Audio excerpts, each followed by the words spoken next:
peace builders. They are the peace builders engaged in local dialogue efforts, despite the devastation that surrounds them, and despite the exclusionary decisions that don't acknowledge the critical role they play and must play. This despite the fact that their talents, leadership, and experiences are sorely needed and belong. So it is fitting that we are marking the anniversary of 1325 with these two powerful examples of the critical role women are playing in their war-torn countries. These are precisely the situations that Security Council Resolution 1325 was to impact. This anniversary should be a time to examine the way we are addressing ending conflicts and building sustainable peace. We have only to look at Afghanistan and Yemen. The 1325 approach is to apply to real situations and designed to ensure the full and equal participation of women for more effective outcomes for peace. Women and men experience conflict and security differently, and the WPS approach recognizes that women's experience, knowledge, and perspectives are vital to ending conflicts, forging agreements, and sustaining peace. As peace builders and negotiators, they put critical issues on those peace tables, and research shows that they are better at building trust across divided communities, forging compromise, and acting as honest brokers. According to data, there's a much higher chance that an agreement will likely be reached and sustained when women are able to truly influence negotiations. So I hope that the international community, almost 90 countries now, have women, peace, and security national action plans to ensure that 1325 is more integrated fully into their government decision-making. In the United States, we even have a law. Their leadership needs to be brought to bear to ensure the full and meaningful participation of women in peace talks and to support them going forward. At this very critical time, I am grateful that this conversation can take place, and I look forward to listening to the participants. Thank you very much, Ambassador Verveer. I know how busy you are and how much in demand you are. So I very much appreciate that you were able to be here with us and to call in despite the Zoom challenges. You've really established a very solid foundation for our discussion today. I know you can't be with us for the remainder of the discussion, but thank you so much. No, I'm going to stay on, Rena. Oh, fantastic. Thank you. Now, with that, I would, as Ambassador Verveer noted, we have in both Yemen and Afghanistan, women have really been at the forefront of efforts to bring peace and stability to their countries. In Yemen, women were there at the outset and the protests, mobilizing their communities and standing for justice. And in Afghanistan, in the last 4 decades, there's been a cadre of women leaders from throughout the entire country who, despite bearing tremendous adversity, have been pushing for peace. We are honored to have 3 representatives from Yemen and Afghanistan. And I'm going to introduce our distinguished panel. We have Dr. Seema Samar, who's the Special Envoy of the Afghanistan President and State Minister for Human Rights and International Affairs. In 2019, she was appointed as a member of the United Nations Secretary General's high-level panel on internal displacement. And she also serves as a member of the UN Secretary General's high-level advisory panel on mediation. Previously, she serves as UN Special Rapporteur on Human Rights in Sudan, chairperson of the Afghan Independent Human Rights Commission, a Minister of Women's Affairs of Afghanistan, and Vice Chair of the Emergency Lloyd Jirga. We also have from Afghanistan, Ms. Zarqa Yaftali, who's the Executive Director of the Women and Children Legal Research Foundation. In 2019, Zarqa Jan was awarded the End Peace Award as part of the United Nations Development Program, UNDP's initiative to celebrate and dedicate a decade of UN Security Council Resolution 1325. And from Yemen, we have Ms. Faryal Majdi, who is currently the project coordinator for peace-building projects at the Youth Without Borders Organization for Development in Yemen. She is playing a critical role in advocating and supporting the role of youth in Yemen peace efforts. And I'm really delighted that we have this wonderful and diverse panel. And I want to begin with Yemen. Unfortunately, yeah, as we know, Yemen is facing the worst humanitarian disaster in the world right now. It was in 2011, we looked at it with hope. The national dialogue process was something that gave us encouragement that there could be an inclusive process that would bring about a transition and a society that could transform into something that would be durable, sustainable, and that would bring about the diversity of the voices of the Yemeni people. Unfortunately, we are far from there. It's a peace process that has been incredibly challenging, and women in particular have had a very difficult time having their voices heard. So I want to begin with Faryal and to ask for you to update us on the situation, what the peace process looks like, and what is the situation of women, youth, and civil society in both formal and informal efforts? What are their challenges, and what are the entry points? Thank you. Welcome all. Thank you to be here, and thank you for honoring me again to represent Yemen and represent my organization. If we talk about peace process in Yemen, I think no more difference is happening. The same thing still, but we still as civil society struggling towards increase and loud our voices to be a good and effective part in this process.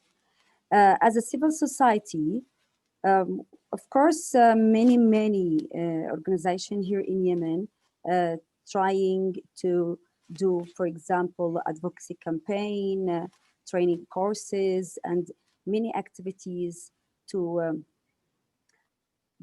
finally make recommendation that can decision maker go and try to apply it. We really suffer a lot, but we are trying our best. But this is the good side. But truly, we can say in the bad side that we need to, as there is a poor coordination among peacemakers across Yemen, and we're trying to make these efforts to unite these efforts to make it more effective through making alliance, networking, and many other activities. Thank you, Faryal. Can you, I'm going to make the assumption that not everyone knows what the different mechanisms for the peace process is in Yemen. There is a UN-led process, and there are a couple of more formal mechanisms. Can you elaborate on that and note where women's inclusion is on those various processes and what efforts are underway to make them more inclusive? As I can understand, if you mean women peace agenda and their role in peace process, also we are struggling to be part of the negotiation table. As I told before, they said it's a pretext military, so women, it's not their time to participate in this, but we emphasize in that our rule must be here. If we can participate in the negotiation table, That's mean we can be a great part in the political life as whole, and we can be the voice of women and men too, because women are are peacemaker. They don't want to hold guns and go to the field of war, but men unfortunately like to do that. So we are struggling as a civil society, as activist women in peace process.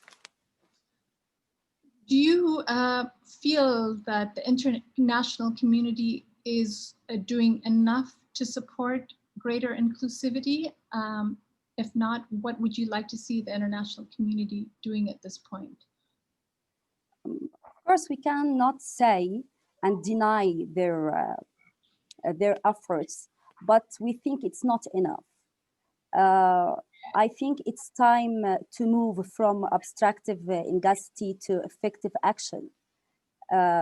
We have many recommendations through our campaign, through our trainings, but all that need fund. Without funding, we can't do anything. So funding the national plans to transfer the recommendation to funded plans. Donors had to commit providing basic funding and huge multi-year grants to women's organization, to women's campaign, and to support women. That must be include the financing provided. So I think international community has to push more efforts for women and their work in the field. Thank you. So you've cited one really important element, which is the critical role that funding plays, and really budgeting. That the members of the international community have to really budget for inclusion if it's meaningful. Can you say something about political will? Do you feel that there's sufficient political will, political support? Is that a gap that needs to be addressed? What would you like to see in that regard? Sorry again, please. I can't hear you. Sorry, I apologize. I apologize for speaking fast. Do you feel that you have enough political support that women in civil society from the international community, do you feel that they are giving you the leverage you need in order to have your voices taken into account? As I mentioned, there are efforts, but they still not enough. We need more fund. We need more support from international community because politically we are not supported. The two governments, even South or North, are not supporting women and civil society who are talking about including women in peace process. So if there are programs and support from international community in these issues, I think it will be better, because most of the programs and funding goes to something I think personally it's not worth anymore now. So we need more programs funding peace process, which women must be included, because women in Yemen are they are really play a major and essential role in maintaining the social peace, and they are trying their best to make peace even in their families, their close communities, and they are aiming to be a part of the political and the peace process in Yemen. Thank you very much. We will certainly come back to Yemen.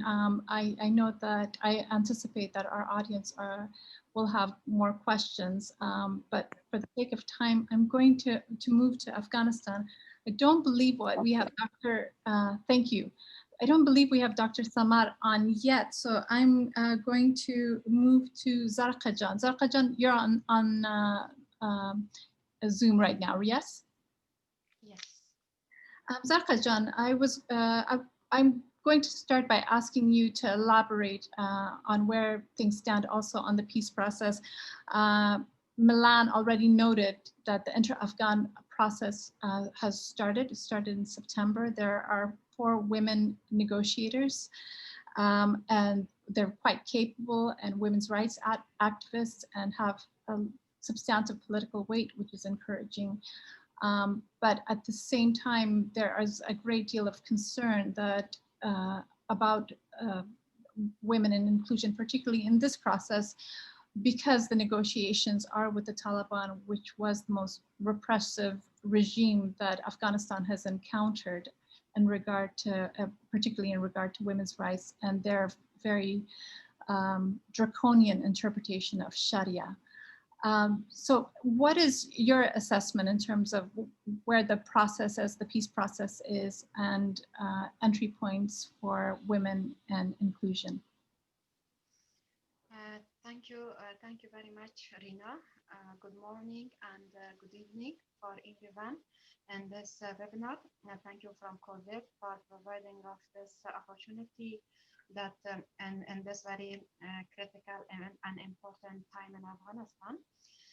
First of all, I'm going to thanks from all countries that they put all of their efforts together to providing the ground to start the inter-Afghan talks.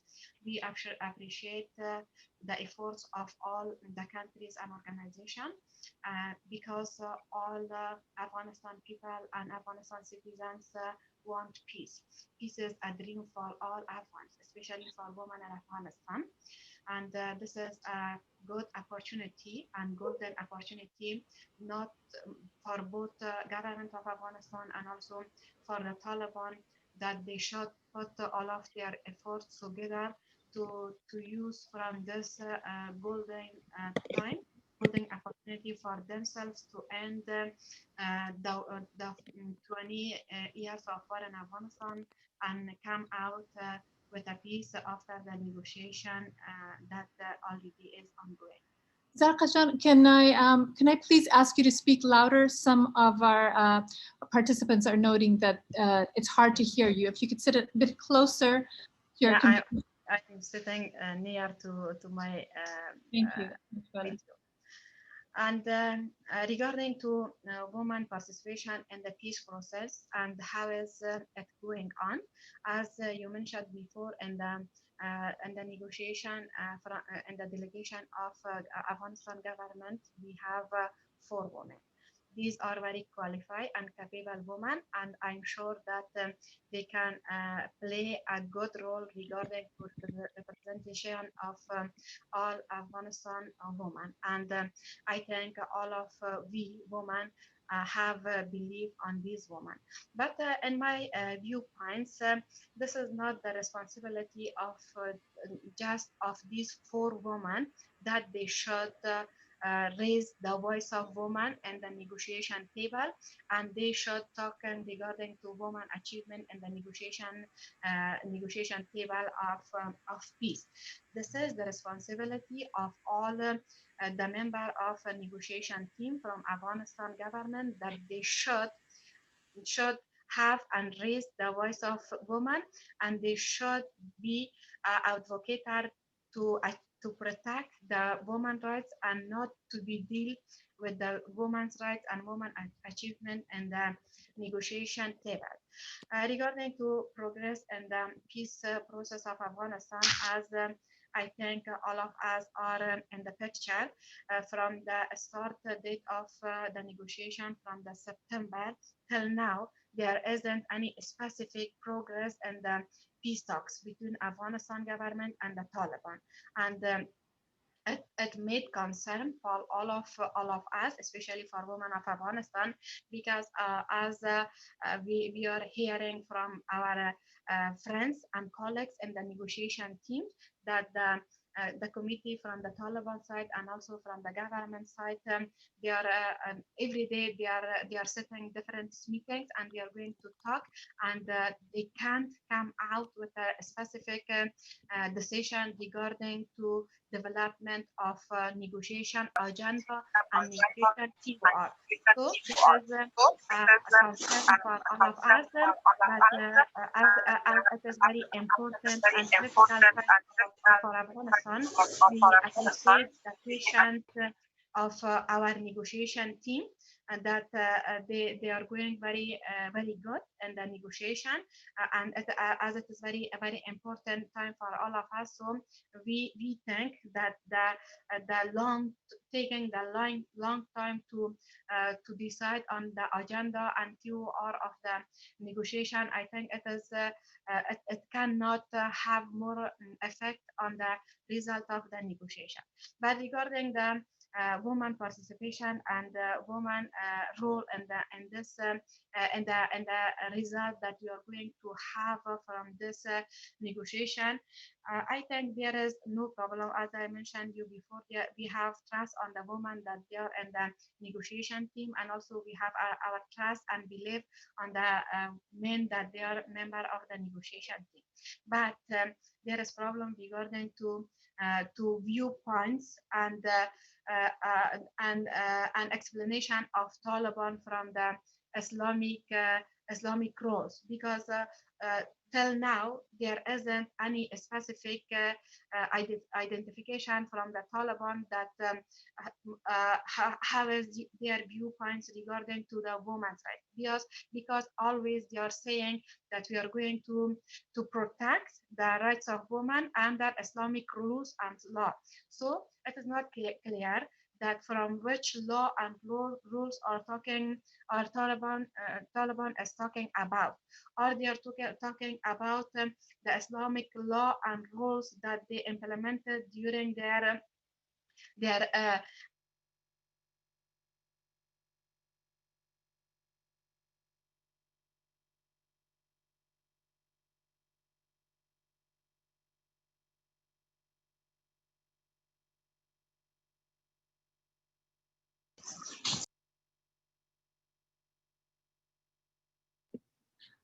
I believe Zarqajan is frozen. We're going to get our technical team to have her call back. In the meantime, I believe we have quite a few technical difficulties. Unfortunately, we don't have Dr. Seema on the, we weren't able to get her on Zoom, but we do have her on the phone. And I would like to pose the same question to Dr. Seema and ask Dr. Seema Samar, are you there?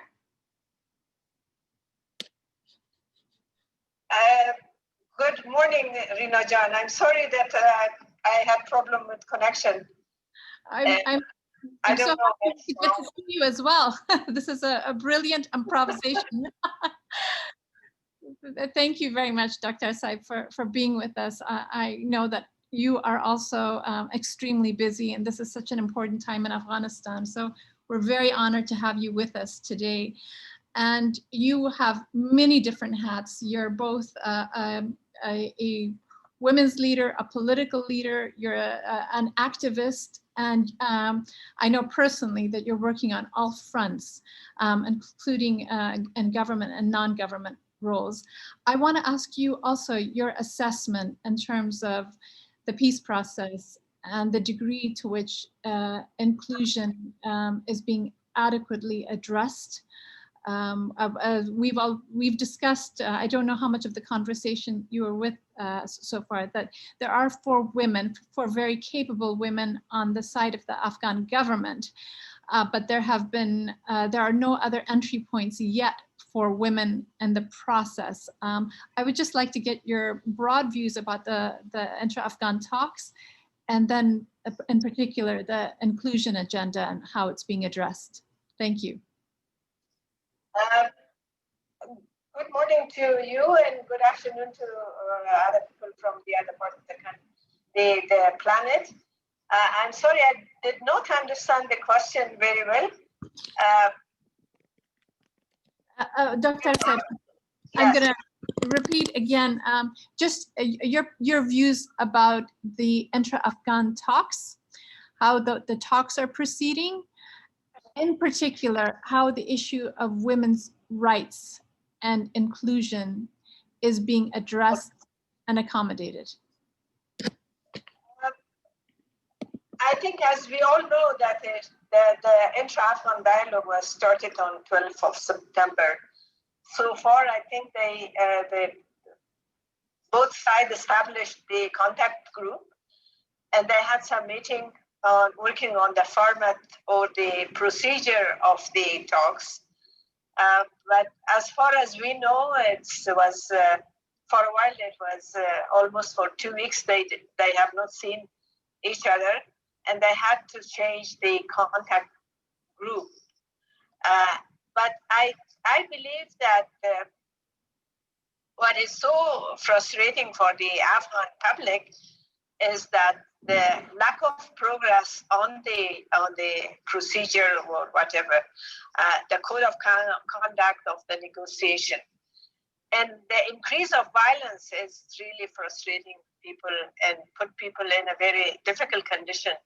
As you hear the news, it's violence is increased, and we lose people every day. On the issue of women's rights, I think the problem is that it has not been discussed yet. But so far as we know the Taliban ideology and the Taliban behavior, they keep saying the same thing as they were saying in 1995, that they will give the rights to women according to Sharia. And that is their own definition of Sharia. We don't know exactly. But they keep saying that they have been they changed. They are not the same Taliban as they were 20 years ago. But so far we have not seen a change of behavior of the Taliban in the area which is under control of the Taliban or controlled by Taliban in the country. So it is an issue, and I think what the Afghan government could have done if they were putting more women in the negotiation team, and also people from civil society, people from the victims' side, or a representative from the victims, that would have been much powerful against the Taliban, because they should have been, they could see the different sector of the society, and even from the minority groups, for example, from the Hindu or Sikh. So that faced the Taliban the reality of the Afghan population and the reality in the ground. So it would have been put more pressure on the Taliban. But so far it has not been done. The 4 women who are in the negotiation team, they are quite strong, we know, and we are trying to coordinate with them to put more pressure on and call on the international community to be with us. Because I think, personally, the experience that I had in 42 years of war in the country, we cannot bring peace without women. That's very clear. And no doubt on that. And they have to accept the reality of the life. Some people are saying that they have more patience now because they talk with women and they sit in the same table with the women. But I think the word patient is not convincing me, because they have to accept that we exist and we have the equal rights as human beings, even according to Quran and according to Sharia. They cannot ignore that part, and they should not ignore as well. And the second point that I would like to mention, we are not the only Muslim country in the world. There are a lot of other Muslim countries, and so the Taliban is not the only guardian of Islam, and to put pressure on people and also on women, and to redefine the Islam on their own opinion and their own mentality. And that should be understood by the international community. The third point that I would like to mention is that the recent history of Afghanistan showed that the problem in Afghanistan is not really stay in our boundary wall. And we have to learn lessons from the recent history, not only of Afghanistan, but on the other countries. And we have to stick on the principles that we draw ourselves. I'm saying this because we have the 25th anniversary of the Beijing Platform of Action and 20th anniversary of the 1325. And we should not use the excuse that we used during the war in the country for respecting of religion and culture of Afghanistan, or Afghans being so conservative and traditional, in order to ignore women's rights and come up with a kind of a ceasefire rather than a real sustainable peace process in the country. So the final point that I would like to mention, that we should not rush for a quick fix, because we did this during the history in Afghanistan, during the last 40 years of war in the country.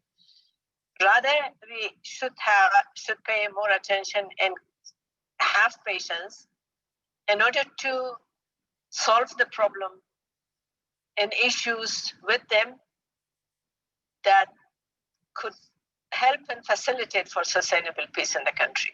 So I stop here. I don't know if I was clear enough because of the connection, but I think that was the point that I wanted to mention.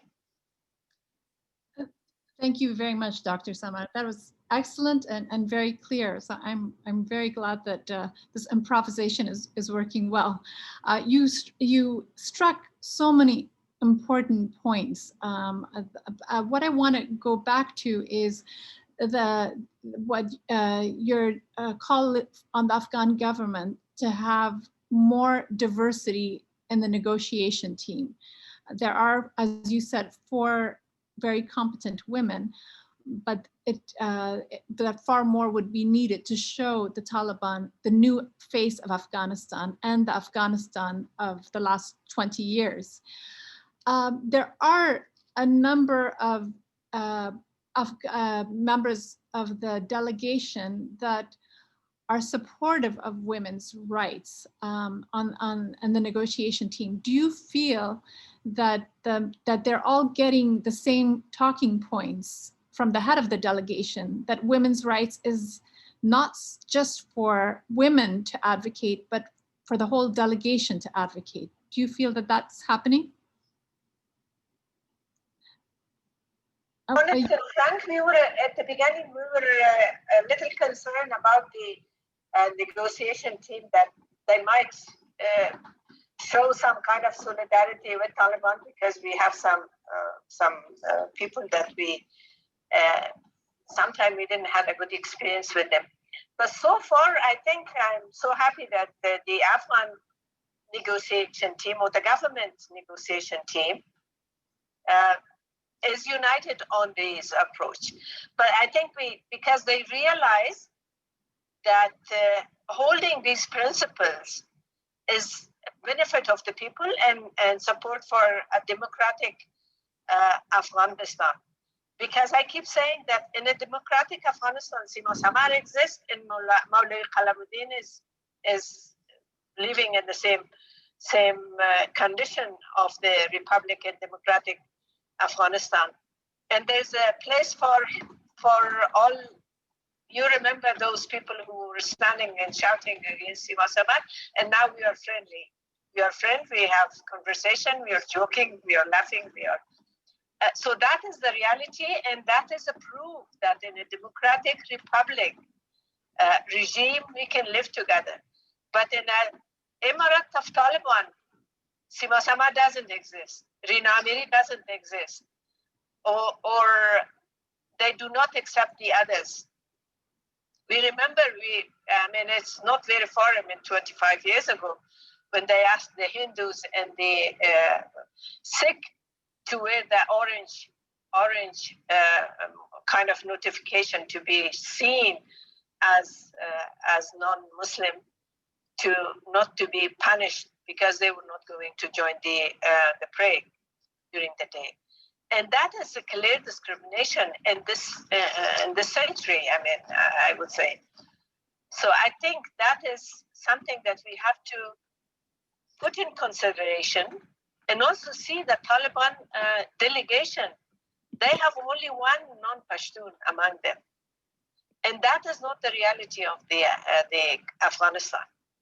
The previous Afghanistan and the current Afghanistan. So that should be clear. And I think I use the opportunity and raise one more point, that we all know that Pakistan is supporter of Taliban. We don't need to prove, because all these delegation, or most of these delegation, went from Quetta to Qatar. And we had Osama bin Laden there. We had the other Taliban leader who was killed in Pakistan and Balochistan. So we don't need proof. We need to pressurize Pakistan in order to convince Taliban to properly sit for a sustainable peace in the country. If they don't, if Pakistan do not pressure them, I think it will take more time and delay and use those unacceptable conditions in order to delay the whole process. So that is the point. I think I needed to mention that.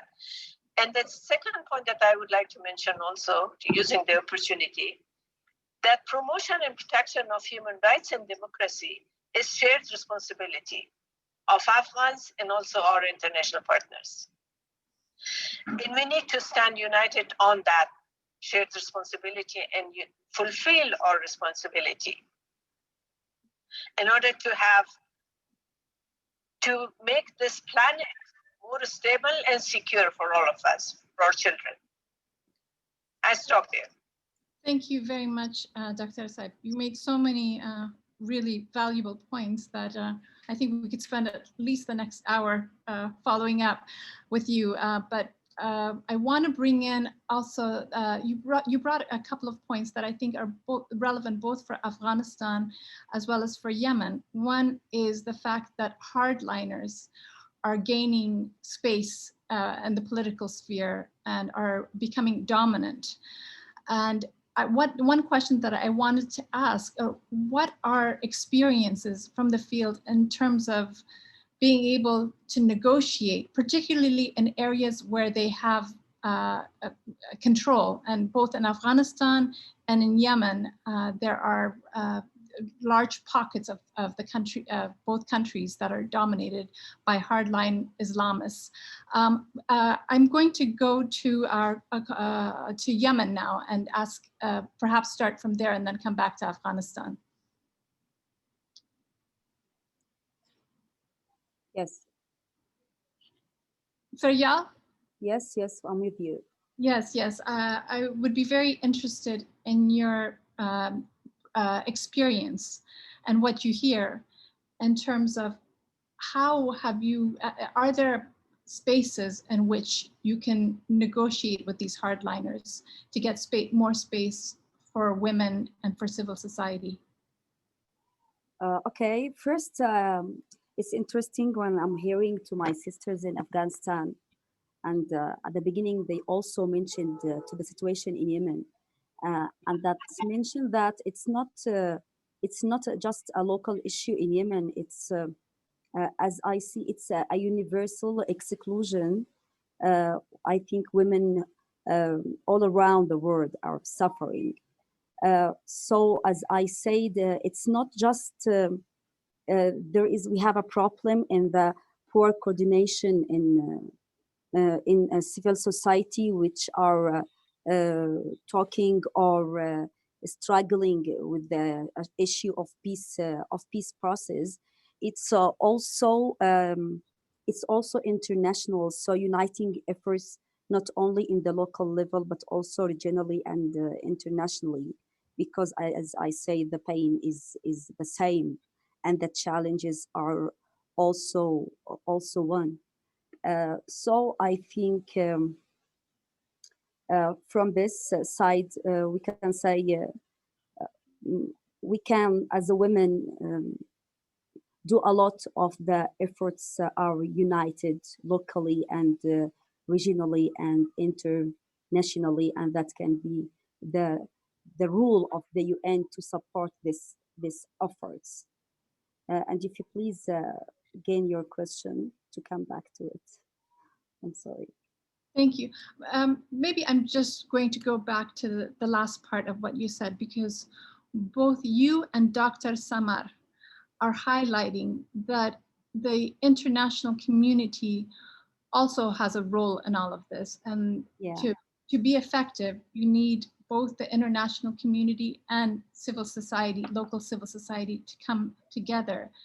Now, one challenge is that women in particular, when they get international support, the accusation from conservatives is that women's rights is a foreign agenda. How can the international community support women, particularly in traditional countries and conservative countries, but not compromise their work? Yeah. If I have to repeat that.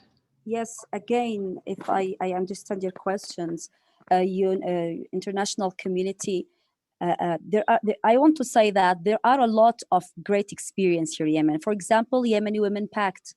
There are a lot of great and excellent women in it, but as I said, as I met some of them before, they said we have no fund. We have no fund. We have many recommendations. We have a good projects, but we are not funded. It's like a person who gave you a great and beautiful car, but without enough fuel. So what can I do with this car? You Thank know. you. So it's not enough to just to design projects like Yemeni Women Pact and let them alone. They need to be funded. Thank you. The funding issues is critical. Yeah, it's very important. Now, I want to ask you you another question, and then turn back to Afghanistan, to our colleagues in Afghanistan.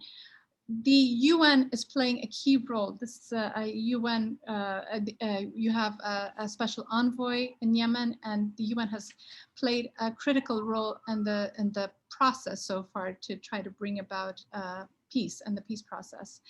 In Afghanistan, we have direct negotiations between the two parties.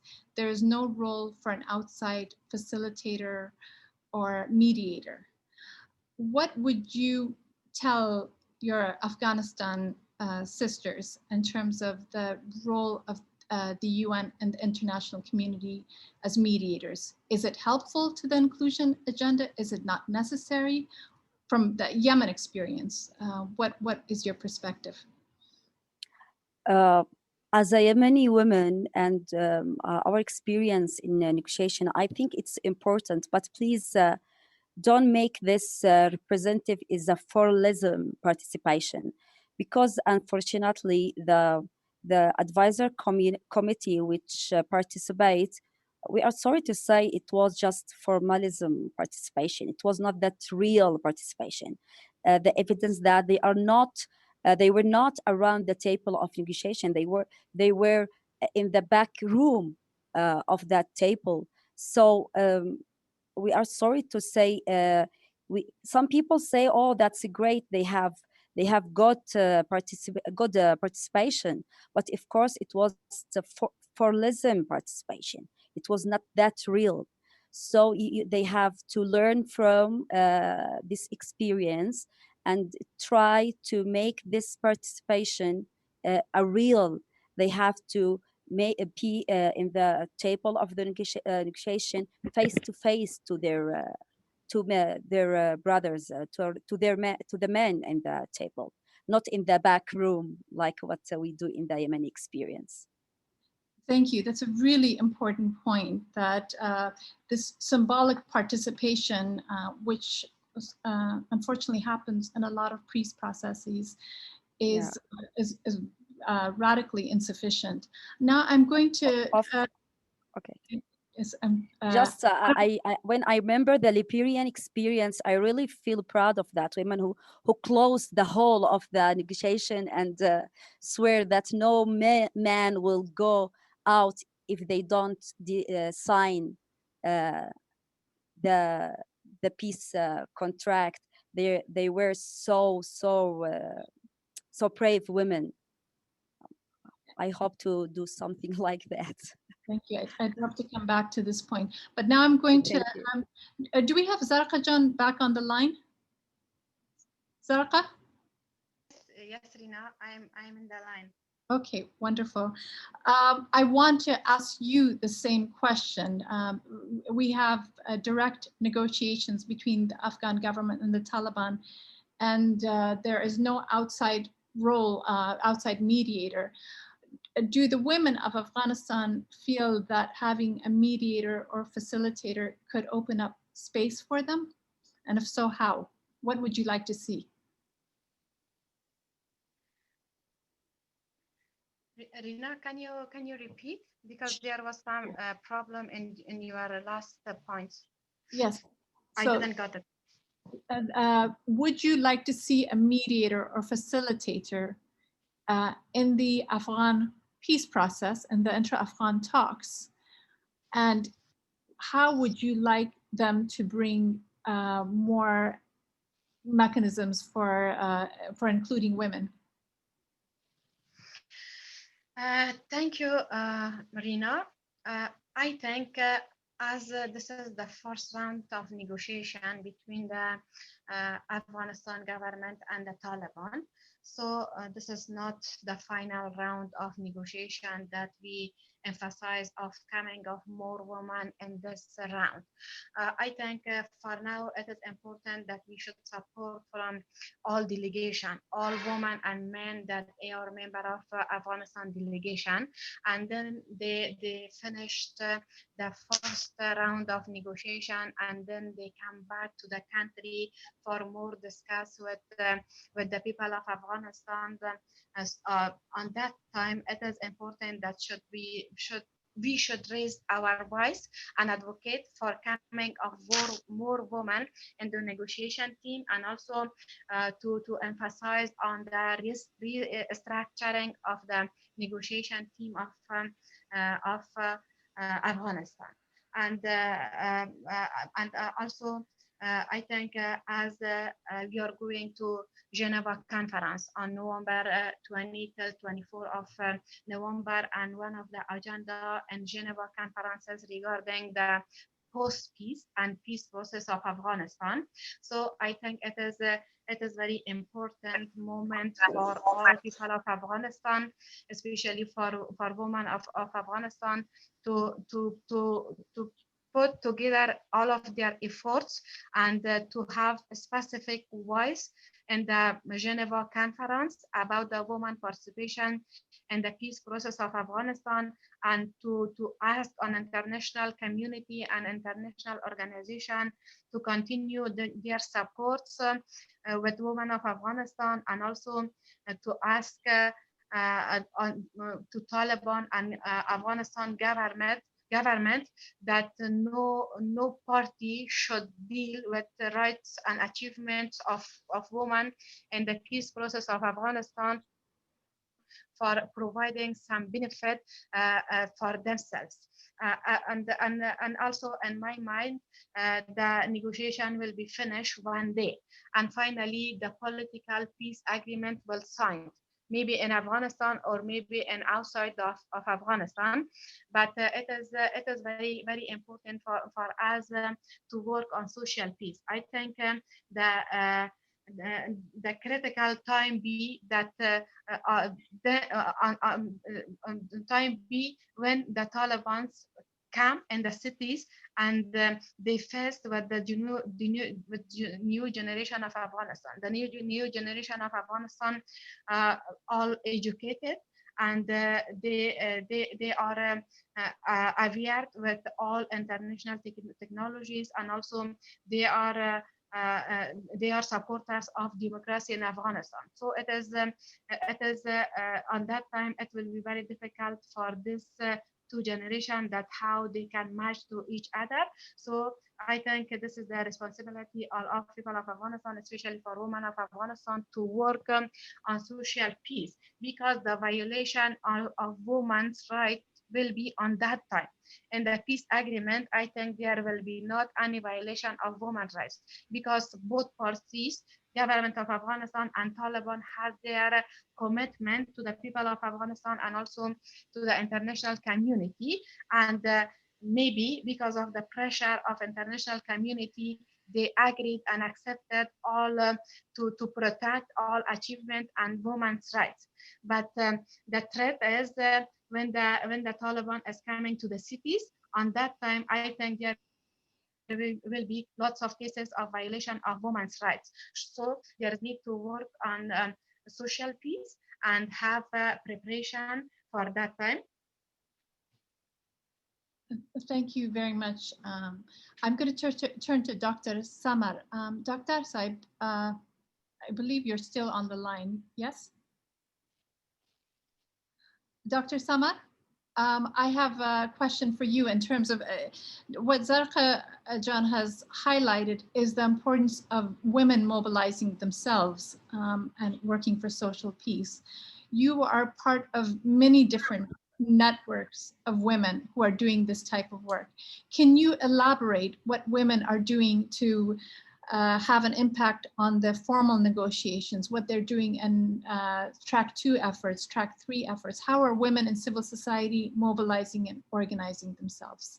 Thank you, Rajan. If I may, I would like to also comment on the previous question.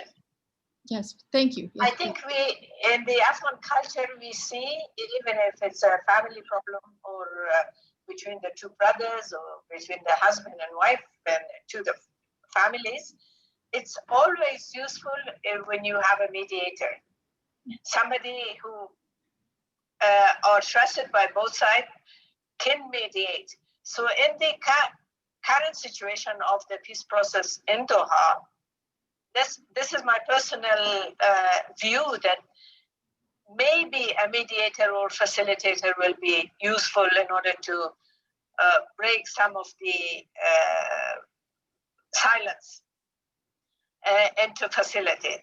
And that would be some entities which can be trusted by both sides, because we like it or not, the reality is that you name every country is almost involved, not Indonesia and Uzbekistan, but how much we can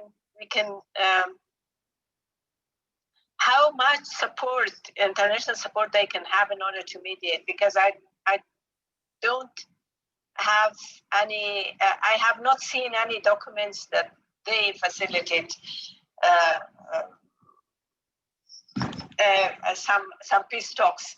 So that is one point. The other thing, as you said, that we need to mobilize ourselves, and we are starting the networking with not only among the women, but also with the people who think like us, or who believes on democratic regime or democracy in Afghanistan or republic in Afghanistan. So we have a coalition of a network of women, our voice for our future. We do all the advocacies. We organize different meetings with different people, including with the UN. And now I'm in discussion with the NATO civilian ambassador to Kabul in order to have a Zoom meeting with all the women from all over. That our voice for our future is really a wide range, maybe 300 or more than 300 women from different corners of the country, from different sector of life also, judges, doctors, prosecutors, politicians, and so on. That is one thing. And also we have another network, as you know, that together we are stronger, that we are trying to also do advocacy. And as you know, that we already had 6-7 letters to different actors in Afghanistan. Besides participating on the discussion in the media and also advocating with different people on the one we have connection in order to push them and to ask them to please stand with us. Because again, what I'm trying to say is that no woman, no peace. I mean, we cannot make peace with half of the population. So if we compromise again on women's rights by saying that it's Afghan culture, Afghans are traditional and they are conservative, they're religious, for God's sake, almost every country has a religion. Every country has kind of their own tradition.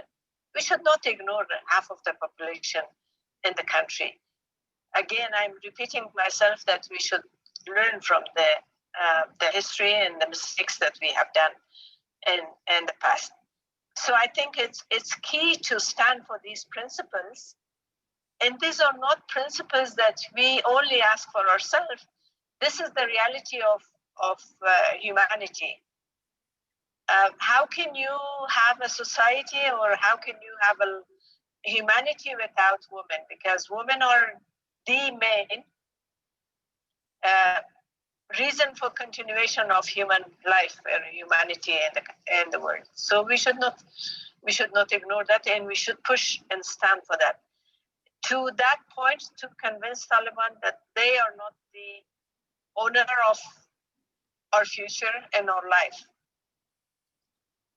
By ignoring the Taliban ignoring the women's rights, it doesn't mean that we do not exist.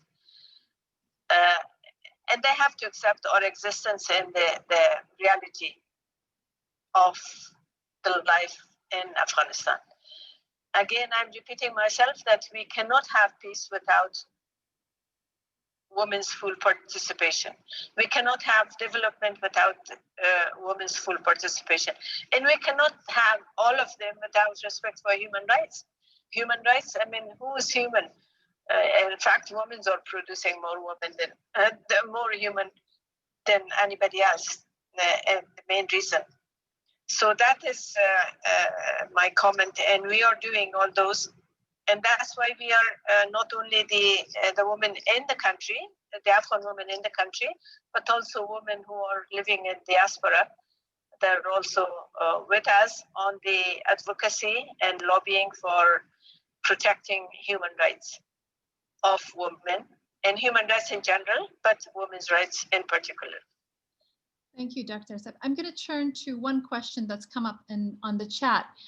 You have noted the violence, how much the violence has increased in the country, and there has been a significant targeting of women activists as well.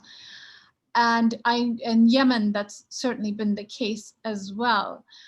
Anisa Hussein is asking, is this violence having an impact on women who are trying to advocate for women at the table? Is the violence intimidating them? Is it having an impact on activism by women in civil society? I think that's your question, Anisa, right? And this can go to, let's turn back to our colleague in Yemen, if you'd like to answer that, and then we'll come back to Afghanistan.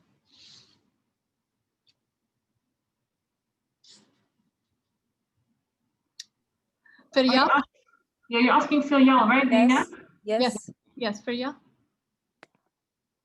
Yes. I was asking you, there's tremendous threats and violence against women activists and civil society. Is this having an impact? Is this leading to women in civil society doing less, being effectively intimidated? Yes, of course. Women activists, women in civil society, especially who are talking about peace process in Yemen, they are facing a lot of difficulties. And of course, if they are not afraid of themselves, they have family, they have children, and that's make them, of course, afraid and and doing less. Thank you. I have You're one other. welcome. Thank you. I have another question. This one's Yes. addressed to Dr. Samar. You raised the issue of limited representation on the side of the Afghan government, and let alone the side of the Taliban. What are the tools, the mechanisms available for these overlooked segments? For example, religious figures, minorities. Are there tools and mechanisms that should be used to include more voices? Listen, I could not hear the question properly. I'm sorry. Can you repeat it? This is a question from the audience where they're asking, what are the tools and mechanisms to expand representation, to bring in more minority voices, more of the voices of vulnerable communities, religious communities? The negotiation team is set right now. Maybe in the future there's some changes, but in the negotiation table, outside of the negotiation table, what are some of the mechanisms that can engender that type of inclusivity? I think one of the mechanisms that we can see either when the negotiation continues, the government can, both sides can increase the number of their delegations, so they can add victims, they can add minorities, they can add more women, because at least the government side, we lobby, we ask, and we criticize the government for not including the minorities and not including the victims, the representatives from the victims. The Taliban can also do, because they keep complaining that they have also victims. We do not ignore that they do not have victims. Unfortunately, they do have the victims, and both sides' victims should be recognized. That is one possibility. The second way is, I think, there can be a lot of other kind of mechanism of track to or different kind of organization in order to raise this issue, and advisory groups on different topics for the negotiation team. That's also kind of a inclusivity or inclusion of different opinion and different ideas to the table and to the negotiation table. So government can also organize a different kind of a group of maybe advisory group on human rights, advisory group on minority rights, advisory group on, let's say, DDR or reintegration of Taliban, advisory group on disarmament. And there's a lot of other issues that we can look at it. And that is also possibility. And the point that it is really important for the Republic side and for the people who believe on democracy and human rights is the unity of the people. The lack of unity, unfortunately, give more possibility and more strength and power to Taliban. And that we insist and we lobby, particularly women are lobbying for this. And we continue to lobby for that, because we as a woman, we also cannot really stay as a woman group. I think we have to use men who are believing on human rights and equality, and who do want democracy in Afghanistan and republic system in Afghanistan. Thank you, Dr. Saib. Yes, you hit on a really important point, the necessity of including men, having men become allies in the fight for women's rights and human rights, and making sure that they see that it's not just about women's rights. Women are fighting for the human rights of the whole population. And I see in Afghanistan that there's a lot of effort by women's rights groups to do outreach to religious figures, to men's groups, in order to make sure that the social gains agenda is one that is supported by all sides of the population. And another point that you brought up is this lack of unity. And in a number of countries, including Afghanistan, Guinea-Bissau, women have become mediators between different factions fighting within the government. And that's another important role that women are finding themselves in peace processes, not just trying to get at the table, but trying to forge unity within parties to develop greater coherence. And I think those are both really good practices that that should be highlighted and as good practices. The one other issue that I wanted to come back to, which is really important both for Afghanistan and for Yemen, which is the battle over Sharia and interpretation. You highlighted this really important issue that the Taliban do not have the monopoly on Sharia and interpretation.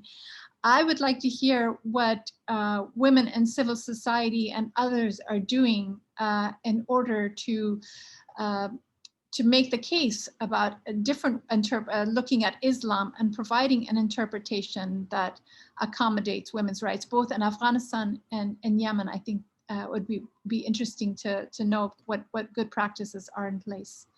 If you need me to repeat the question, I'm asking about Sharia and interpretation and the role of women in civil society and bringing about alternative interpretations that support inclusivity.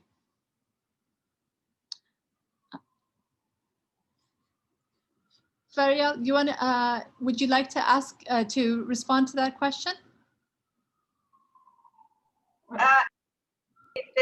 Are you asking Farial or Dr. Sima? I wanted to go to Farial and then I was going to come back to Zarqa. Okay, as I mentioned before, as an example, Yemeni Women Pact, they have made many efforts, as I said. For example, they prepared policy papers and vision about prisoners, about corridors and ports, also about the economic conditions in Yemen. Also, they discussed with the decision makers about the importance and role of women in making and building peace in Yemen during and after conflict. They also have met the ambassadors of countries to discuss the situation in Yemen and the possible of intervention by them. Many efforts also like advocacy campaign for seafarers and admiration for the requirements of COVID-19 related to the call of the Secretary General of the Security Council and UN envoy in Yemen. Yemeni Women Pact is a small example, and a lot of alliance organizations, activists, they are doing a lot, but we still need more support. The international community must to direct support for women's initiative at the local level, economic empowerment, support the needs of affected women and girls by paying attention to support programs, for example, of gender-based violence and violation against displaced and battered women. And we recommend to try to find clear determinants for inclusion and to achieve gender equality. Thank you. I hope it's clear.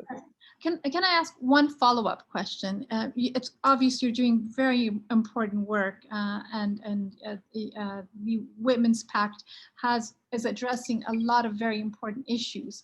Are you bringing in language, religious language, or trying to bring about a framework, a religious framework that can be used to appeal to conservatives when you make these arguments? Of course, all the struggle that women have in the Islamic and Arabic countries, they are related to religion issues.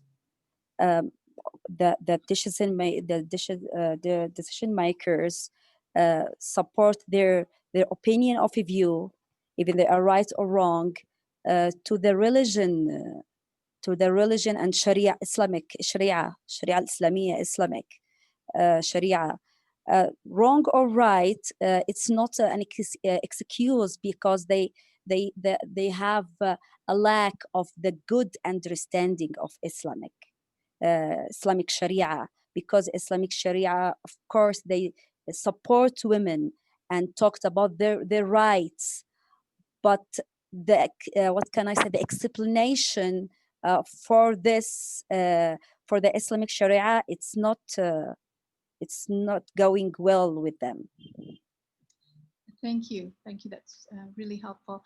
I'm going to turn back to Zarqajan and Dr. Samar and ask the same question, and maybe ask it more broadly. How can the women, peace, and security community tackle the issue of Sharia interpretation and link with inclusion and participation? How can this community support local efforts to this end? I'm going to turn to Zarqa for a minute, and then I'm going to come back to Dr. Samar. Zarqajan?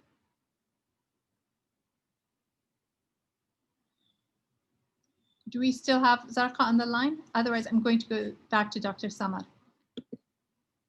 Dr. Saik? And Naeem Wadak, and also our ambassador in Egypt, Dr. Mohit, about the same issue of Sharia, Hanafi and Jafari sect of Islam.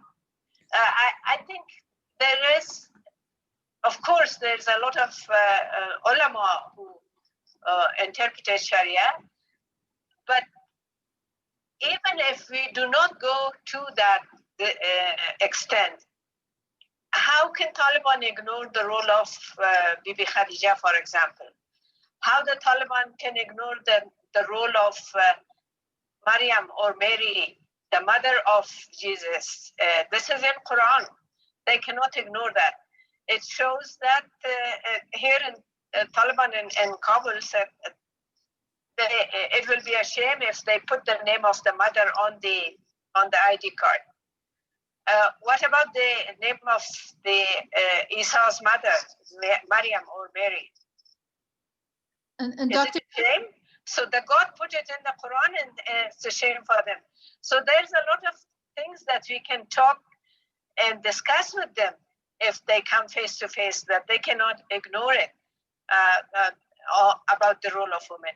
And it's a lot of ayahs in Quran that talks about the equal dignity for men and women, and equal. We had a Zoom discussion with a mullah here, and he clearly said the points that which point in Quran clearly say look at the equality of men and women in a dignified way, in dignity. So there is a lot of interpretation. So what we can do, I think we can learn from the other Islamic countries as well. And has been done. I mean, women living under Muslim law, a big network and quite an old network, have done a lot in this. And Sister of Islam in Malaysia did a lot. In Indonesia and in a lot of other countries. They cannot ignore that part. So that has been already done. What I think we can do, we can actually stand strategically against the package of patriarchy and misusing of the religion also, and also culture against women's rights and oppression of women. And that can be done when women are empowered. They can prove. So that is something that they cannot deny. the existence, and they cannot interpret it the way they want. I'm going to tell you an example of the impact of women on Taliban. When Taliban took Kabul in 1996, they began to marry some Kabuli girls, a Kabuli wife. And they changed their behavior. They were cleaner, they were more softer, and so on. So their Amir al-Mu'minin had to release a decree and saying that the Taliban cannot marry with Kabuli women. So they know the impact of women. Thank you. And that is the truth in this country. And I'm going to just give a little bit of background of a couple of things that you highlighted. Kabuli women, for those that are not has not been to Afghanistan, it's the women who live in Kabul. And what Dr. Samar is highlighting is that when the Taliban in the 1990s married women from Kabul, they actually understood women's power, and that's why the leader of the Taliban forbade them from marrying women from Kabul, because they were being converted and they recognizing that women's power. And I think that that's an important point in terms of exposure also, that the power is there, the capacity is there, that most of these hardline elements, and certainly the Taliban who've lived in madrasas, have not been exposed to women's capacity and power. And the one hope that remains is perhaps that exposure might rehabilitate their views, as many of the hardliners in the last 20 years in Afghanistan, their views were rehabilitated by being exposed to people like Dr. Samar. But you also go back to a really important point.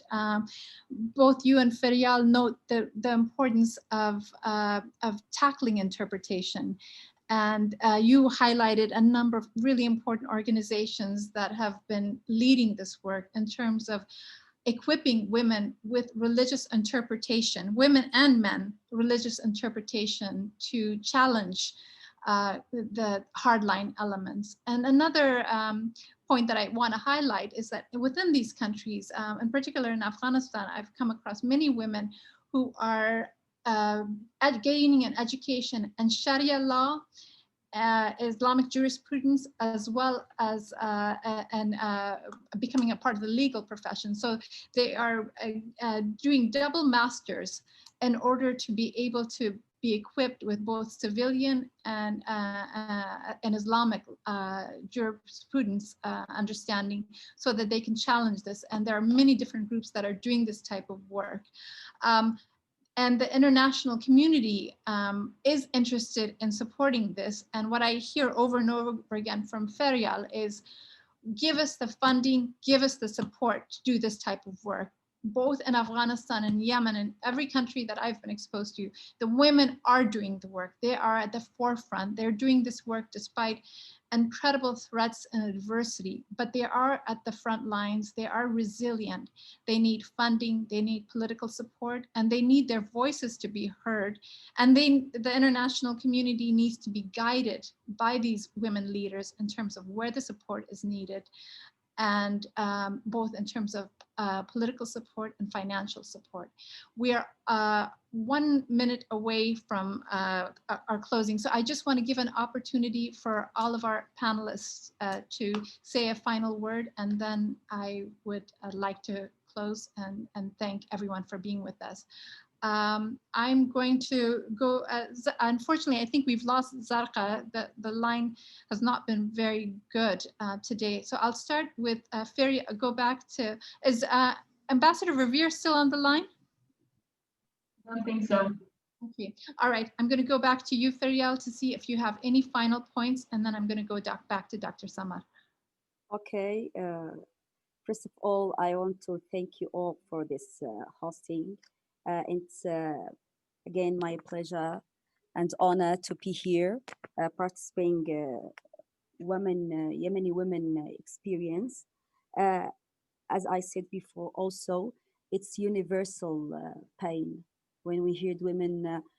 If we hear the women from all around the world, who will say here the same struggle, the same pain. So I hope if the international community to play a real role, they have to unite these efforts, not just locally, but as I said, regionally and internationally. Happy to be here, and I hope peace for Yemen, Afghanistan, and the whole world. Thank you all. Thank you very much, Faryal, for your excellent Thank you. points. Dr. Samar? Thank you very much, Rinojan. I think what I would say is that we have a long way ahead of us, and we are committed to fight, and not, of course, violently, and to continue our struggle in order to achieve our rights. And we already did it, and we continue to do that. And we need solidarity from our sisters around the world, because if we are not free, the other ones in the other part of the world will not be free. Clear cut. Thank you very much, Dr. Samar, and thank you for your patience and for our audience patience with the technical difficulties. And thank you for participating via WhatsApp. Your comments were really invaluable, and we're extremely grateful with you, and we are with you, and will be guided by you and the women of Afghanistan and the women of Yemen, and your efforts to bring peace and an end to these terrible conflicts. Thank you very much, everyone, for being with us, and have a wonderful weekend. Thank you all. Thank you, Thank Rinojan. you all. Bye-bye. See you. Thank you. Thank you, my friend who holds the telephone for me. Thank you very much. Thank you, Rina. Thank you all. Thank you. Thank you. Thank you. See you.